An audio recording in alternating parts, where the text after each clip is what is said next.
વડાપ્રધાન નરેન્દ્ર મોદીએ આજથી ગુજરાતમાં પ્રચારના શ્રી ગણેશ દિશાથી કર્યા છે અને દિશામાં વડાપ્રધાન મોદીએ કોંગ્રેસ પર પ્રહાર કરતા કહ્યું હતું કે ગુજરાતની પ્રજાએ ક્યારેય અહીંયા અસ્થિર સરકાર નથી આવવા દીધી. કોંગ્રેસને ગુજરાતમાંથી હટાવી જોઈએ. કોંગ્રેસ પાસે ન મુદ્દા ન વિઝન અને કામ કરવાનું જુનૂન છે. હિંમત હોય તો સામે વાર કરો. આ ફેક વિડીયો નહીં બતાવી દઈશું. દાળ ભાત ખાવાવાળો શું કરી શકે છે? તો વડાપ્રધાન મોદીએ કોંગ્રેસને ખુલ્લી ચેલેન્જ પણ આપી હતી અને કહ્યું હતું કે જ્યાં સુધી મોદી છે ત્યાં સુધી SC ST અને OBCની અનામત નહીં હટે. તો દિશા બાદ હિંમતનગરમાં પણ વડાપ્રધાન મોદીની સભા યોજાઈ હતી. ત્યાં તેમણે કહ્યું કે મારે તમારું વીજળી અને પેટ્રોલનું બિલ ઝીરો કરી દેવું છે. વાતો હવામાં નથી, આપણી પાસે યોજના છે. તો વડાપ્રધાન નરેન્દ્ર મોદીએ ગુજરાતમાં આજે દિશાથી ચૂંટણીના પ્રચારના શ્રી ગણેશ કર્યા છે. ત્યારબાદ તેમની હિંમતનગરમાં પણ જંગી જનસભાનું આયોજન કરવામાં આવ્યું હતું. તે દરમિયાન તેમણે કોંગ્રેસ પર આકરા પ્રહારો કર્યા છે. સાથે જ ઇન્ડી ગઠબંધનને પણ ચુનૌતી આપી છે. તો દિશા અને હિંમતનગરમાં ઝંઝાવાતી પ્રચાર કર્યો છે. જનસભામાં PM મોદીએ કોંગ્રેસ પર આકરા પ્રહારો કર્યા છે. વડાપ્રધાન નરેન્દ્ર મોદીએ કોંગ્રેસને ખુલ્લી ચેલેન્જ આપી છે. તે દરમિયાન તેમણે હિંમતનગરમાં જણાવ્યું કે મારે તમારું વીજળીનું બિલ ઝીરો કરી દેવું છે. જ્યાં સુધી મોદી છે ST OBCને કોઈ પણ વાંધો નહીં આવે. તો વડાપ્રધાન મોદીએ કોંગ્રેસ અને ઇન્ડી ગઠબંધનને ખુલ્લી ચેલેન્જ આપી છે. ગુજરાતની 26 બેઠકો માટે 7 મેના રોજ જે છે લોકસભાની ચૂંટણી માટે મતદાન થવાનું છે. તેને લઈને ભારતીય જનતા પાર્ટી દ્વારા જે છે એ પ્રચાર તેજ કરી દીધો છે.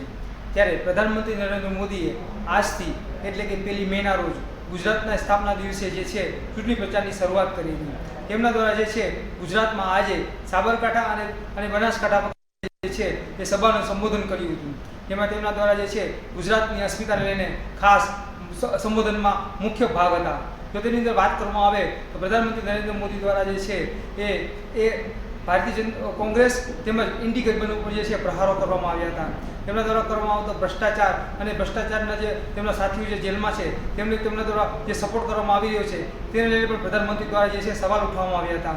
સાથે જ પ્રધાનમંત્રી નરેન્દ્ર મોદીએ જણાવ્યું હતું કે 2014 પહેલાં જે છે કોંગ્રેસ દ્વારા જે છે તેમના પર સતત પ્રહારો કરવામાં આવતા હતા. તેમના દ્વારા અપશબ્દો બોલવામાં આવતા હતા. તેમને તેમના માતા પિતા ઉપર પણ તેમનો જે છે તેઓ પ્રહાર કરવામાં આવતા અને તેમના પર કટાક્ષ કર્યો હતો કે તેઓ એવું કહેતા હતા કે આ દાળ ભાત ખાનારા વ્યક્તિ જે છે તે સરકાર શું ચલાવશે.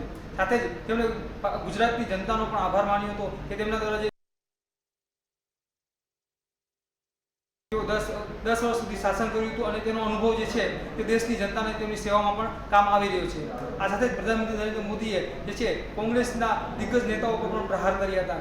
જેમાં તેમણે અહેમદ પટેલનું નામ લીધું હતું. ત્યારે કોંગ્રેસના જે અન્ય દિગ્ગજ નેતાઓ છે તેમના નામ લીધા વગર તેમના પર કટાક્ષ કર્યો હતો કે કોંગ્રેસના નેતાઓ કોંગ્રેસના જે નેતાઓ છે તેમને જ વોટિંગ નહીં કરી શકે. કેમ કે કોંગ્રેસ અને આમ આદમી પાર્ટીનું જે છે તેઓ ગઠબંધન છે. જેમાં દિલ્હીને અમુક સીટો છે તેમજ ગુજરાતની 2 સીટો છે ત્યાં કોંગ્રેસના જે દિગ્ગજ નેતા છે શક્તિસિંહ ગોહિલ અને અહેમદ પટેલનો જે પરિવાર છે ત્યાં આમ આદમી પાર્ટીના પરિવાર સાથે ગઠબંધન હોવાથી તે આમ આદમી પાર્ટીને મત આપશે.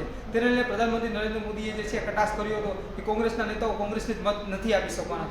આ સાથે પ્રધાનમંત્રી નરેન્દ્ર મોદીએ જે છે એ ઇનહેરન્સ ટેક્સને લઈને પણ કોંગ્રેસ પર પ્રહાર કરતા જણાવ્યું હતું કે જે છે વિદેશી ટેક્સમાં જે જોગવાઈ છે તેવી ટેક્સની જોગવાઈ કોંગ્રેસ દ્વારા છે એ ભારતમાં કરવા માંગે છે. આ ટેક્સની જોગવાઈ મુજબ એ જો અમલમાં આવશે, જો કોંગ્રેસની સરકાર બનાવશે તો જે માતા પિતાઓ દ્વારા જે સંપત્તિ ભેગી કરવામાં આવશે તે સંપત્તિ જે છે કોંગ્રેસ છીનવી લેશે અને તે સંપત્તિ જે છે અન્ય ધર્મના લોકોને તે આપી દેવાની વાત પ્રધાનમંત્રી નરેન્દ્ર મોદીએ કરી હતી. આ સાથે પ્રધાનમંત્રી નરેન્દ્ર મોદીએ કહ્યું હતું કે ઉત્તર ગુજરાતમાં જે છે પહેલાં પાણીની સમસ્યા હતી, પરંતુ મારી સરકાર બનતા જ અમે નલ સે જલ યોજના લાવ્યા હતા અને આજે જે છે કોઈ પણ ગામમાં જે છે પાણીની સમસ્યા નથી.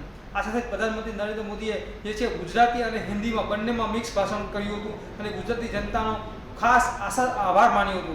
પ્રધાનમંત્રી નરેન્દ્ર મોદીએ તેમના ભાષણમાં જોવા જઈએ તો ગુજરાતી અસ્મિતાની ખાસ વાત કરી હતી અને કોંગ્રેસની સરકાર દ્વારા સતત ગુજરાતની અવગણના કરવામાં આવી હોવાની વાત પોતાના ભાષણ દરમિયાન કહેતા જોવા મળ્યા હતા.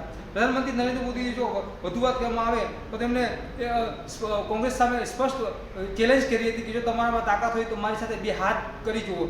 મારી પર વ્યક્તિગત આક્ષેપ કરવાની જગ્યાએ તમે ચૂંટણીમાં જે છે એ લડીને દેખાડો. આ વખતે જનતા તેમને જે છે પહેલાં કરતાં પણ ઓછી સીટ આપવાની વાત તેમના દ્વારા કરવામાં આવી હતી. સાથે જ પ્રધાનમંત્રી નરેન્દ્ર મોદી દ્વારા જે ફેક વિડીયો જે બનાવ